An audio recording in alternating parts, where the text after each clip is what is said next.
Welcome, everyone, and thank you for joining us for today's webinar, one in a series of virtual sessions here at the Center on Global Energy Policy as part of our 7th Annual Global Energy Summit. My name is Jason Bordoff. I am co-founding dean of the Columbia Climate School, the director of the Center on Global Energy Policy at Columbia SIPA, and today we are going to discuss an energy industry in transition. Let me quickly say that this event is being webcast live. The full video will be available later today on the center's website. And for those of you who can submit a question for us at any time by clicking on the Q&A button on the bottom of your screen. I'm really looking forward to this discussion today. I think it follows very well on the conversation I just had with Fatih Birol and the new IEA landmark study on net zero with Bernard Looney, who is the Chief Executive Officer of BP, and they are a company in transition. We'll talk about the company's new strategy going. Bernard's been with the company for 3 decades, starting off as a drilling engineer and then later overseeing BP's oil and gas exploration, development, and production activities across the world before taking the helm of the company. Bernard, thank you so much for joining us at our Global Energy Summit for the first time in your new role as BP CEO. Good to be with you. Thanks, Jason, and great to join you and great to join everybody at Columbia University. And if I can just congratulate you on your role as co-founder, co-leader of the new climate school. And I think it's a brilliant initiative, Jason, and the world needs more inspirational leaders on climate, and now we know where they're going to come from. So I can't imagine anyone better really to lead it. And it's one of the reasons when the team told me I was going to be interviewed by you today, I was a little intimidated because I said, well, Jason knows everything that there is to know about this topic. So anyway, thanks for having me on.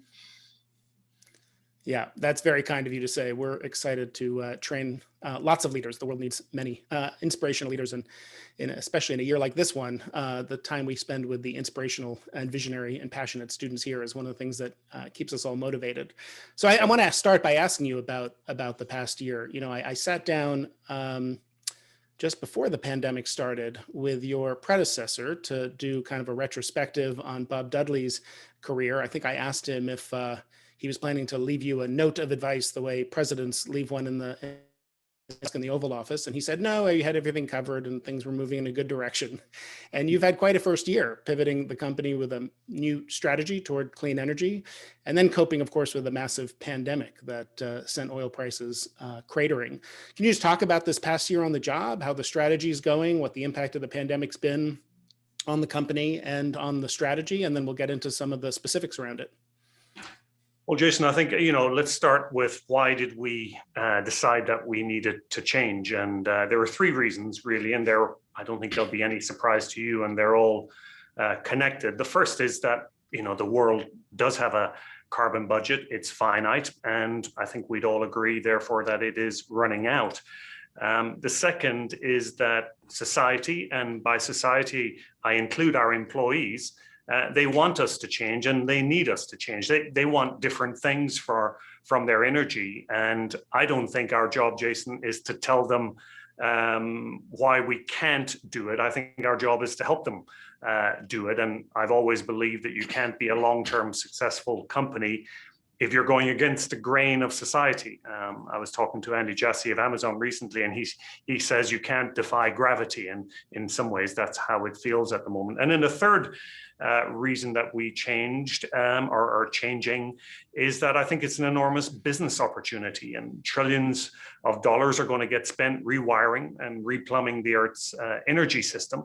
It's hard. It's a hard problem to solve. It's complex. And quite frankly, we love that. We love that complexity because in many ways, it's what we're built for. So on the one hand, we have to change. Because if you don't, you get left behind by technology, you get left behind by society. And on the other hand, we want to change, not just because it's the right thing to do, but it's a massive business opportunity. So we have this strategy that you referred to, moving from an international oil company to an integrated energy company, and we can talk more about it. The pandemic, what has the impact of the pandemic been? Well, it's been an interesting time, and I'm not British, but I am based here in London, and it's interesting in the British sense of the word. But I think for all the challenges, there's been powerful momentum, hasn't there, for change in the last 12 months. China has a net zero target. The EU has the Green Deal. The UK has a Green Industrial Plan. The US has rejoined Paris. And in many ways, Jason, the direction of travel in the world is more in our direction than more away from our direction. So I guess what I'm saying is ultimately we could have paused last year and said, we've got a pandemic, let's stop and pause. We pressed on, we took some decisive action. And I genuinely believe that today, I'm really glad that we did, because all the things that we did last year, which were hard, if we hadn't done them then, we'd have to do them now. And in some ways, they're done, they're behind us. We're in much better shape now to lean into the transition. So let's talk about that strategy to be an integrated energy company. BP is committed to net zero by 2050, including emissions associated with the use of what you liberate from the ground. And a few minutes ago, as I said, I spoke with Fatih Birol about the IEA's new study showing what it will take to get to that goal. No new investments in fossil fuel supply. And in 2050, oil use and gas use are not zero, but obviously much lower than today. I think about a quarter of today's oil use, less than half its gas use. What was your reaction to the IEA report? How is that the world BP is planning for? And are you on board with it? Well, it's, what is it? It's 224 pages. Only you could probably read it and digest it so quickly. So forgive me for not having all the details on it. But, first of all, thanks to Fatih and his team. These are the things, it's an incredibly respected document and publication, and therefore stimulates a huge amount of debate, which is exactly what we need. A few things stood out in it for me, Jason. One is what I think was referred to as an unprecedented jump in low carbon spending from 2 trillion a year to 5 trillion a year. That plays right into our strategy, a growing segment, us bringing our skills, so on and so forth. So that's very much in line with what we want to see happen. And at the same time, as you said, much lower investment in oil and gas, but still investment in oil and gas, about $170 billion per annum in the 2040 plus period. And again, in many ways is consistent with what we're doing with the company, and that we are, and we can talk about it, we have plans to reduce our oil and gas production by 40% actually within the next decade. So in many ways, no surprise in what Fatih has put out. I guess what I would say is that, and we were talking about it a little bit beforehand, is at the end of the day, it is a scenario. It is a scenario on a piece of paper.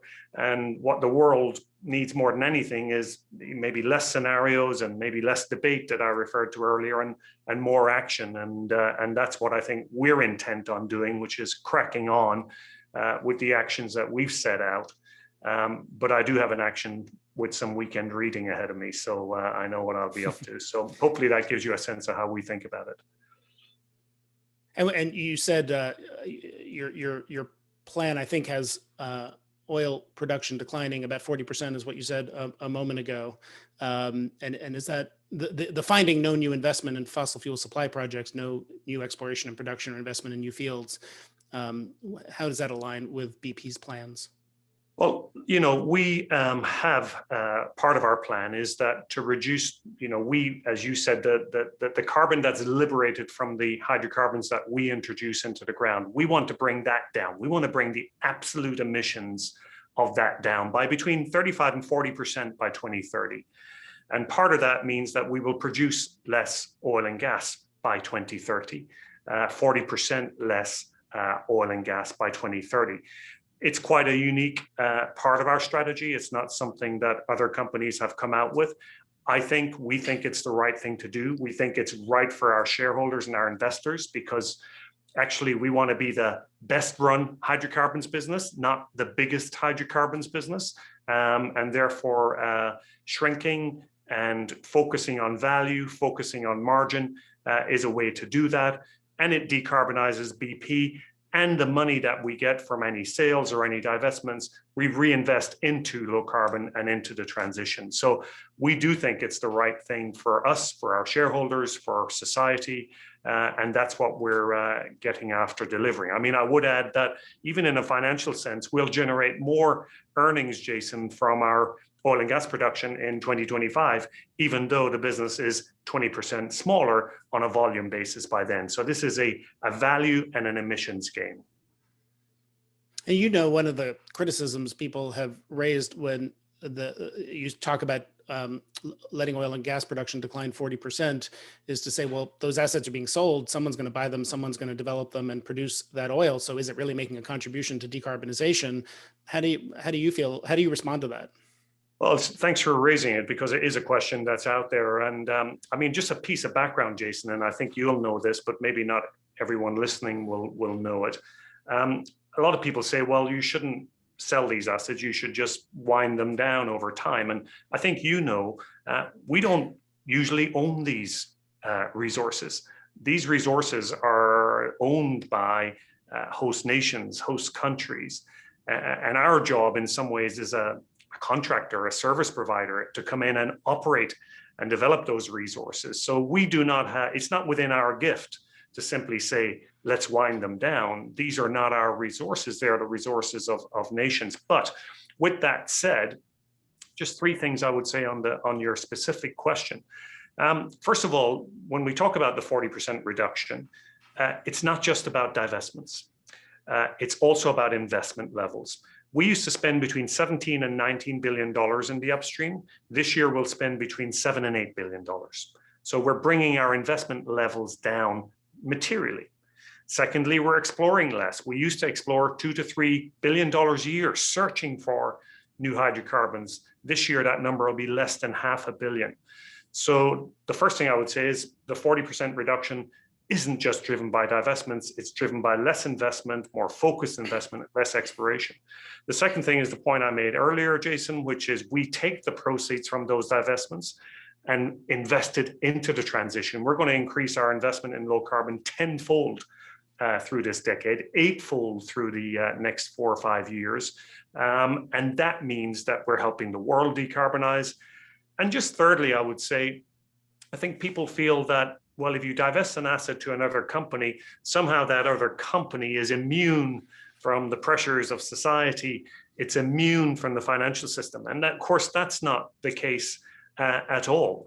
Those companies have to hire people and therefore are not immune from the societal pressures that we're all under. And they usually have to borrow money and therefore are very much in the debt markets and so on and see the same pressures that we do. So divestment's a key part of our strategy. It helps us decarbonize BP and get BP to net zero. And that's a responsibility we have to our shareholders. And because we're taking the proceeds and investing in low carbon, it helps us get the world in a small way to net zero as well. So I hope that helps clarify a little bit of what we're doing there. Thank you. Yes, there's a few questions that have come in that all kind of take the same general form, which is what it means to be an IEC rather than an IOC. One question from someone who says they're a BP shareholder, an ARCO alumnus. What will BP look like in 10 or 20 years? Is it a utility? What is it? Yeah, no, I think it's a great question, and let's just talk a little bit about what it means. So we've been an oil and gas company, an international oil company for 112 years, and this is a pivot. Let's start in practice. Let's start with the customer. Let's take cities, Jason, or let's take corporates, let's take data centers or maybe hospitals. What do they want? What do they want? And you've written about this. They want energy that's, of course, affordable. They want it, of course, to be clean, and they want it to be reliable. A hospital needs all three. And as the energy mix diversifies, it used to be coal that dominated, then it was oil. The energy mix of the future is very diversified.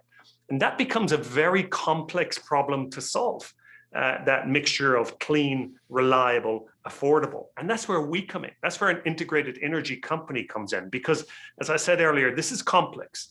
And actually what we do is we have the skills, I think, I believe, I should say, I don't want to boast and say we have the skills, but we have the skills to knit together these different forms of energy to give companies and cities and corporates what they need. And I would say, don't take my word for it. Look at the deals that we've done in the last 12 months with Amazon, with Microsoft, just recently with Cemex, with Qantas, with cities like Houston.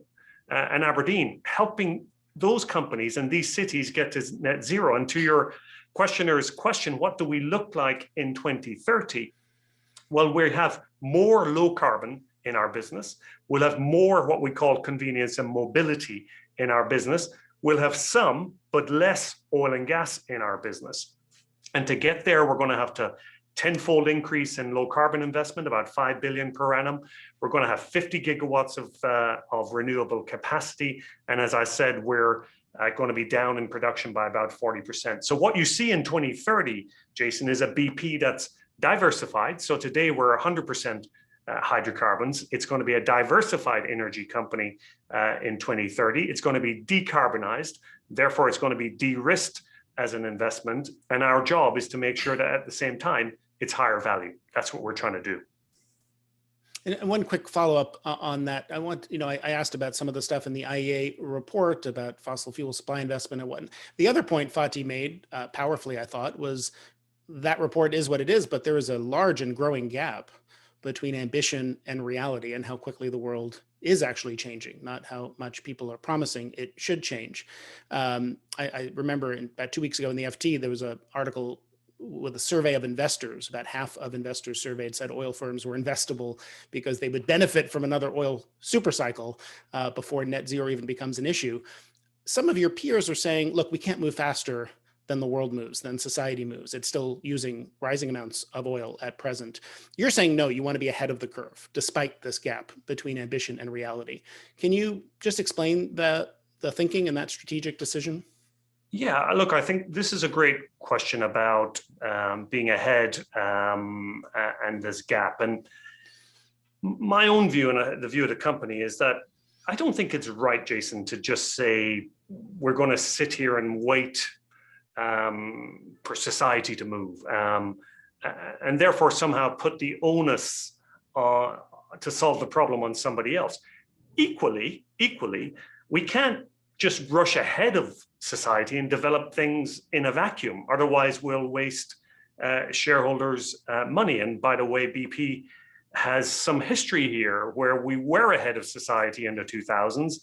We invested heavily in renewables when probably the policy environment, the regulatory environment wasn't right, and maybe society wasn't quite ready for it.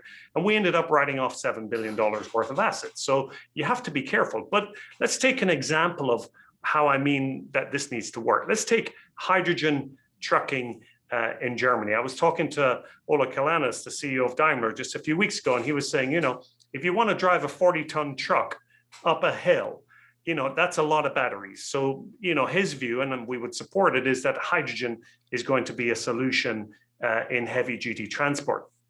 Now, let's take how that's going to play out. Now, Daimler's not going to build a hydrogen truck until there's a customer that says they're going to buy the hydrogen truck. The customer isn't going to buy a hydrogen truck until they know they can refuel it.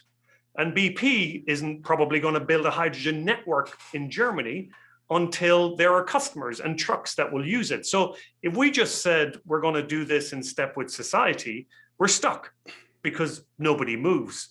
And that's where I think we have a responsibility to lead, to basically pull people together, pull customers, pull OEMs, pull ourselves together, and take what is otherwise an intractable problem and actually move it forward in a way which progresses the transition and equally doesn't destroy value for our shareholders. So yes, of course, we can't be too far ahead, but equally we can't wait. And the way to do this is to lead and get people together, get people collaborating, get on the pitch and come up with some steps and some solutions to what otherwise is an area where we're just stuck. And that's not going to help anyone.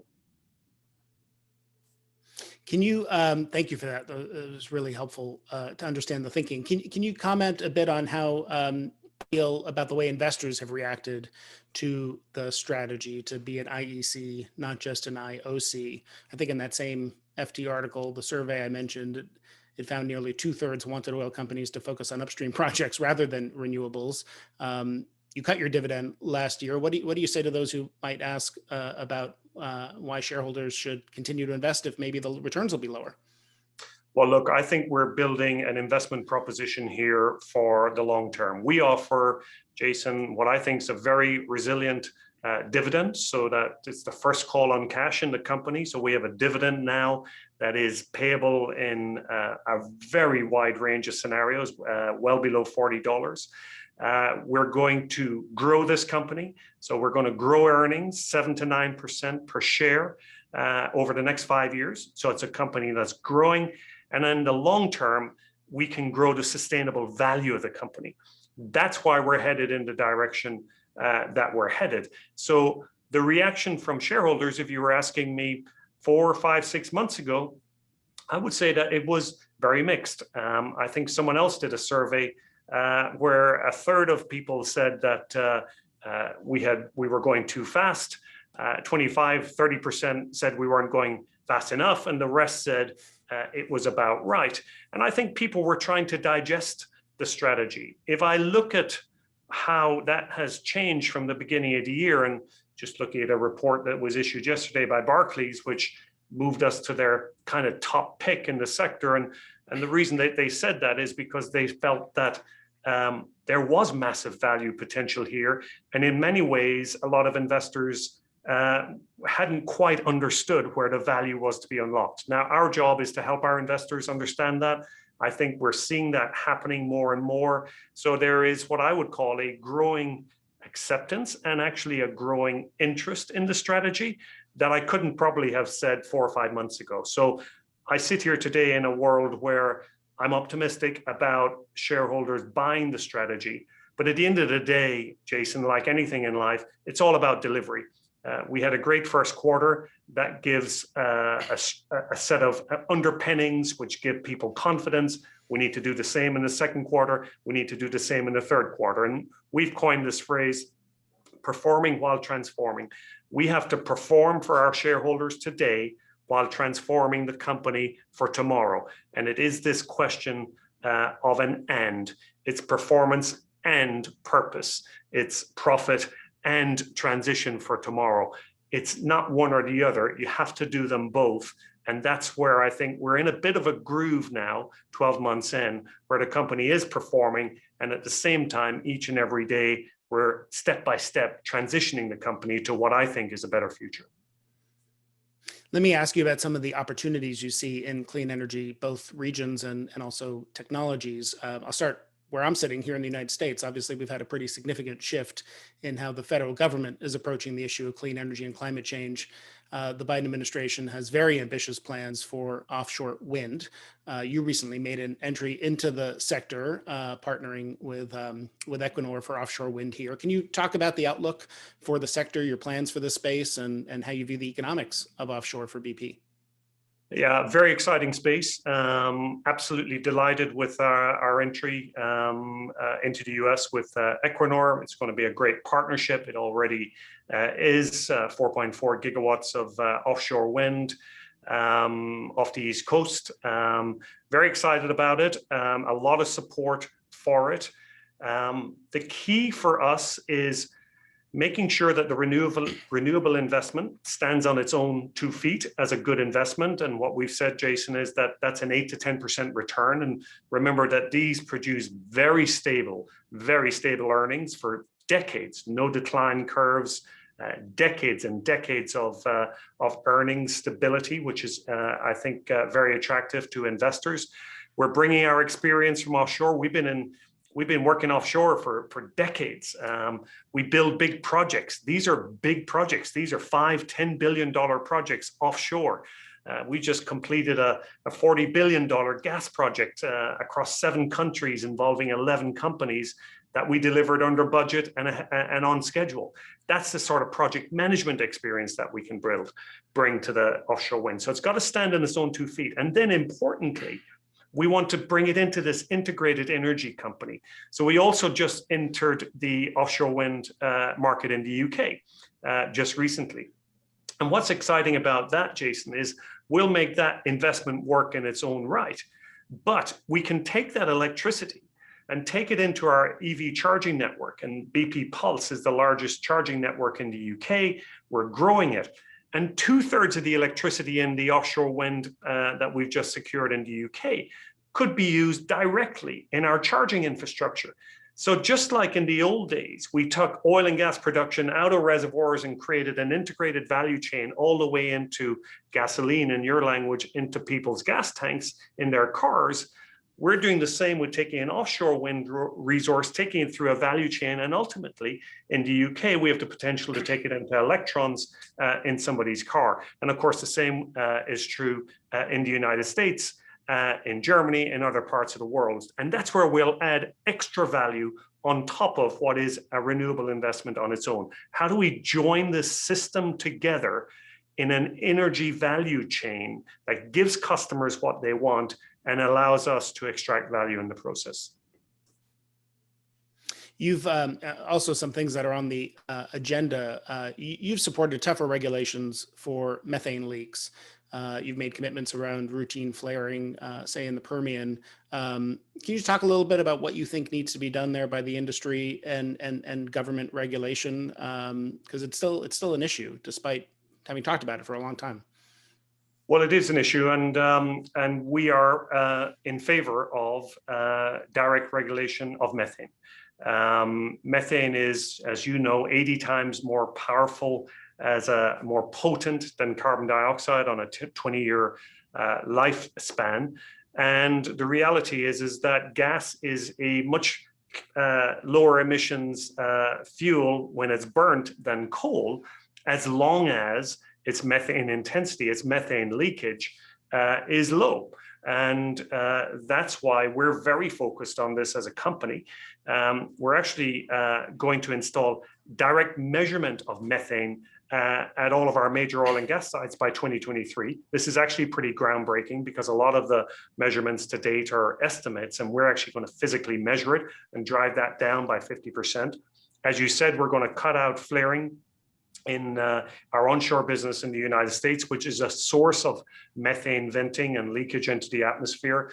We bought some assets in 2019. When we bought them, the flaring intensity was 16%. Today it's 2%. We're going to make it 0 by 2025. We're going to electrify the facilities and all the wells out there. We're building, spending over $1 billion centralizing our efforts in this space. So a lot going on. But at the end of the day, that's us doing that on a voluntary basis. We believe it needs to happen for all natural gas. That's why we believe in direct regulation of methane. We think it's the right thing for the planet, the atmosphere. We think it's the right thing for natural gas because it will preserve its value as a product longer term. And quite frankly, the less gas we vent, or flare, the more that we can sell down the pipeline. So it's also good from a business perspective.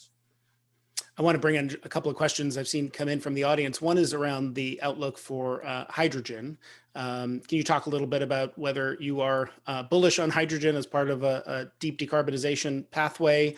And in the future, how do you think about, do you foresee a transition from, say, blue to green hydrogen as a viable pathway? What do you think the relative contributions of those technologies will be? Well, hydrogen is absolutely a key fuel of the future. There's no question about that. BP's ambition is to have 10% of the major markets when they emerge. The reason is, again, as you know, Jason, but the reason is not everything can be electrified. You've got heavy industry where high heat is needed, not suitable really for electricity. You got heavy duty trucks that I was talking about earlier.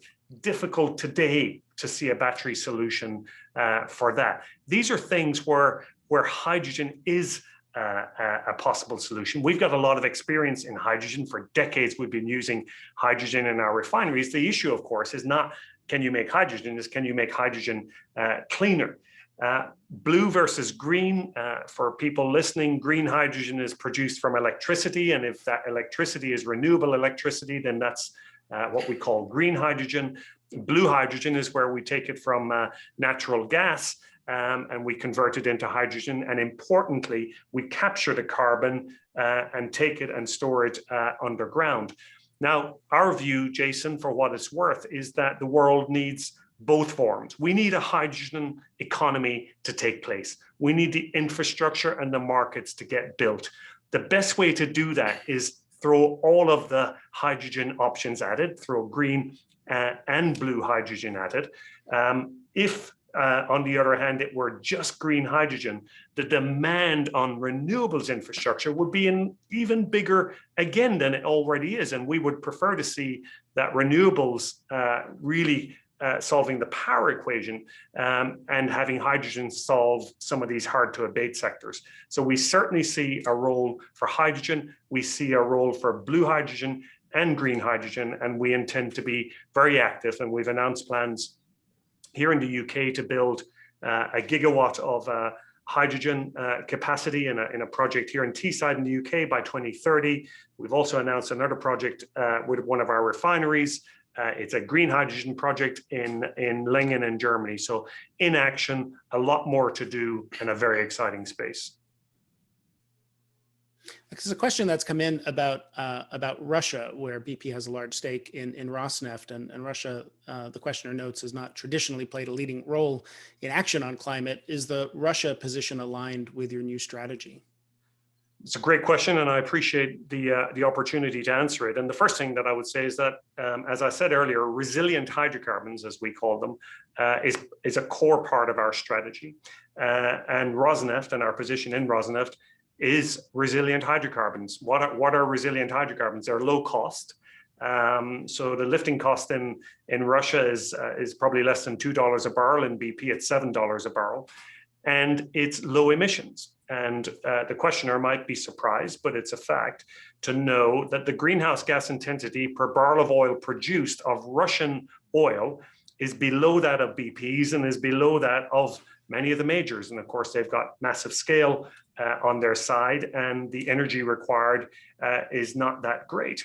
So it is actually very attractive from both a greenhouse gas intensity standpoint and a low cost resilience standpoint. They're in action. In 2019, Rosneft drove their fugitive emissions down by 78%. They drove their methane emissions down by 19%. They've just launched a 2035 carbon plan. They've got a methane intensity target in there of 0.25. Ours is 0.2. I'm sure they'll get more aggressive with time. They have a plan to take their already strong greenhouse gas intensity down by, I think, another 20 to 30%. We've signed a cooperation agreement with them where we will share between the two companies how we can advance and improve that. And it's very much front of mind. And one thing I will say that in a company like Rosneft, which is a very professionally run company, when they decide something is a priority, stuff gets done and stuff is happening in this space. And we will be there to provide any help and to learn from them as they go through this process. And the final thing I would say, Jason, which is that, Russians care about their environment every bit as much as the Irish do where I come from, and the Americans do where you come from. They care about their lakes, they care about their forests, and there is as much societal angst about environmental performance in Russia as there is in any other part of the world. And sometimes we look east in both our countries and think that people care less. It's not my experience. Thank you for that reply. There's a question about policy. Basically, how important is government policy to the strategy, to the success of your strategy? Can you succeed without much stronger policy? And I would just add to that in particular, the importance or the role of a carbon tax, which, in the US at least, as you probably know, I think a growing segment of the environmental community views that policy as with more disfavor, as potentially not being strong enough. You just talk a little bit about the role of policy in your strategy. Policy is huge part of our strategy. It's important. We've said that we will advocate for policies which are consistent with net zero, that are consistent with a transition. We've long advocated for a price on carbon. I think about 20% of the world's emissions today are covered by some form of a price on carbon.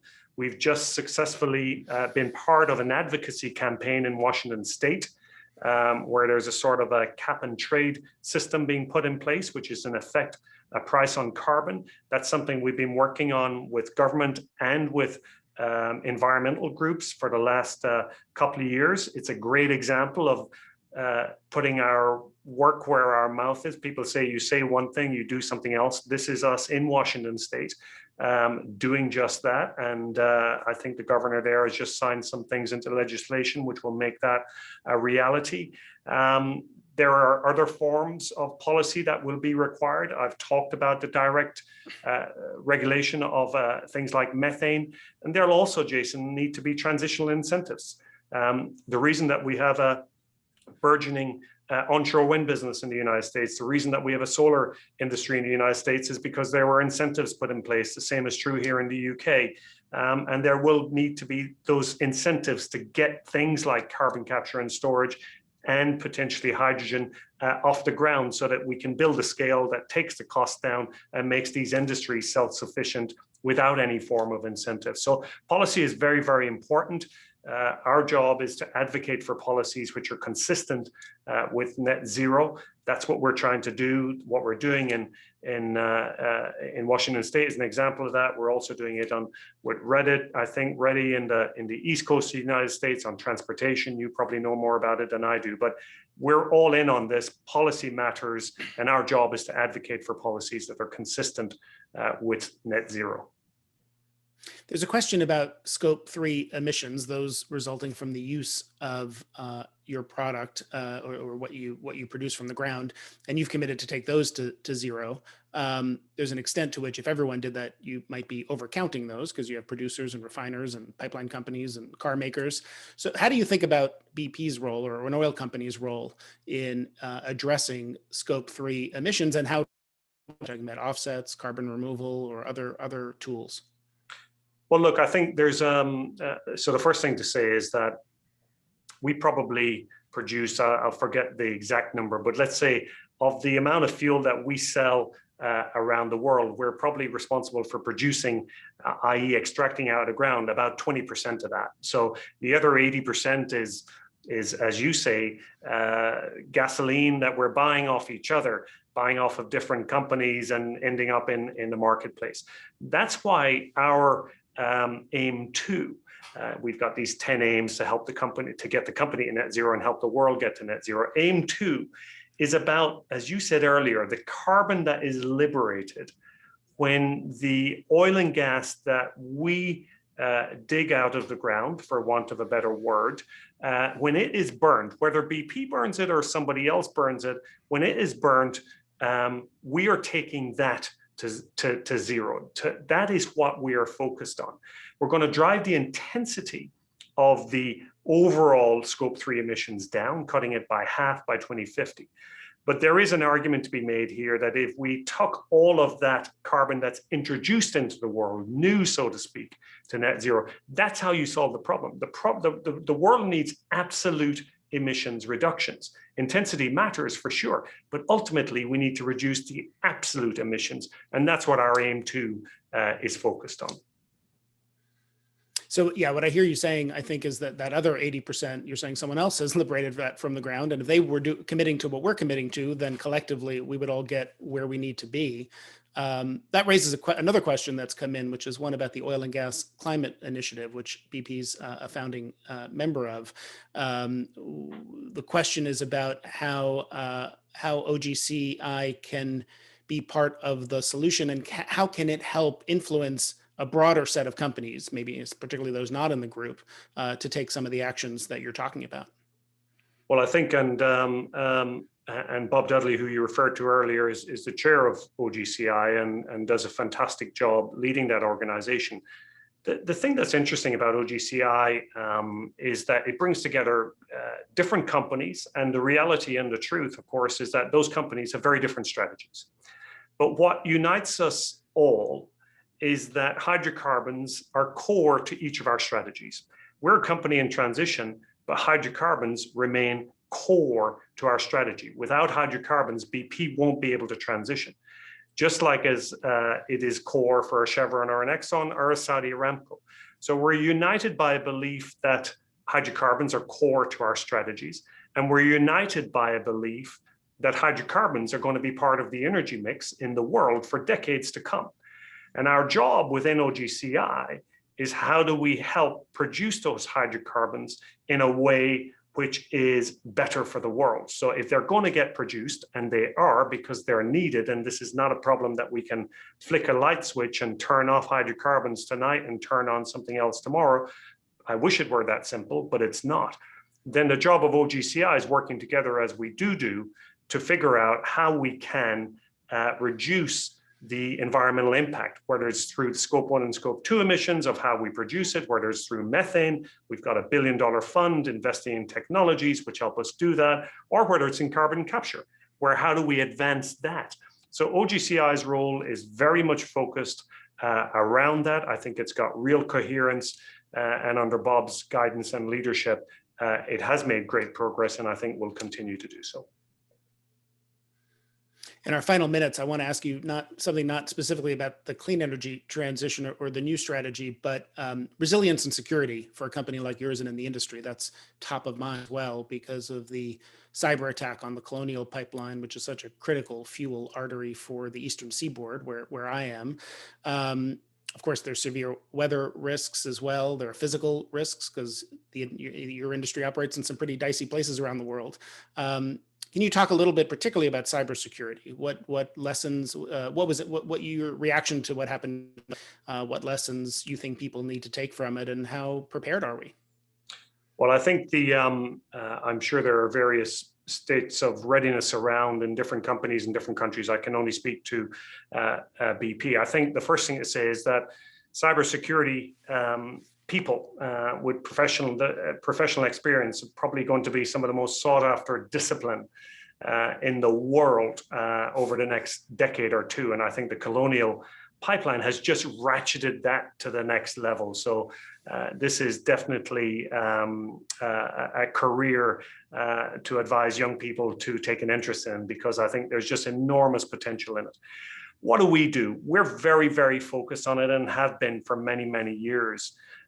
We've invested heavily in it. We get attacked, I think, probably millions of times a day as a company, as most companies do, as most big international companies do.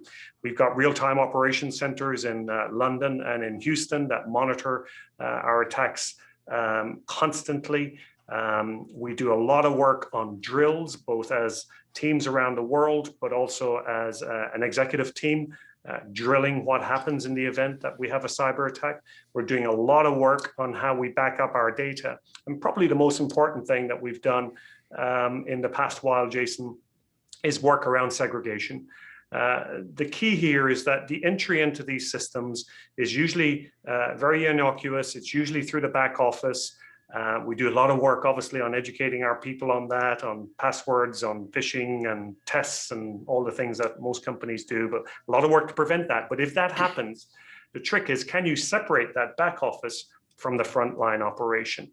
And we've been doing a lot of work on segregation and making sure that we can physically disconnect a facility from the mainstream BP, and that it can continue to operate and operate safely. So we've been doing a lot, as have many companies in this space over the past several years.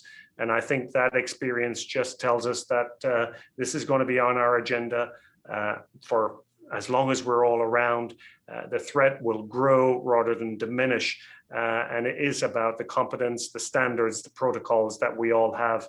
And we're just going to have to all become more and more vigilant. There's no question about it. Bernard Looney, thank you so much for being with us. It's always fascinating to have the chance to talk with you and hear about the steps BP is taking here, the perspective of one of the majors in the oil and gas industry that is trying to transition to an integrated energy company, and the opportunities and challenges that in playing that leadership role in the clean energy transition. So really a pleasure to have you with us today. Thank you. And thanks to our audience for tuning in. As mentioned, the full video recording of this event will be available on the Center on Global Energy Policy's website later today. The next session of the Columbia Global Energy Summit, Promise and Challenge in Latin America's Energy Future, will be at 1 p.m. For a full calendar of events, please visit the Center on Global Energy Policy's website. Bernard, thank you again. Really appreciate your making time to be with us today. Thank you, Jason. Appreciate you having me on. Thanks, everyone.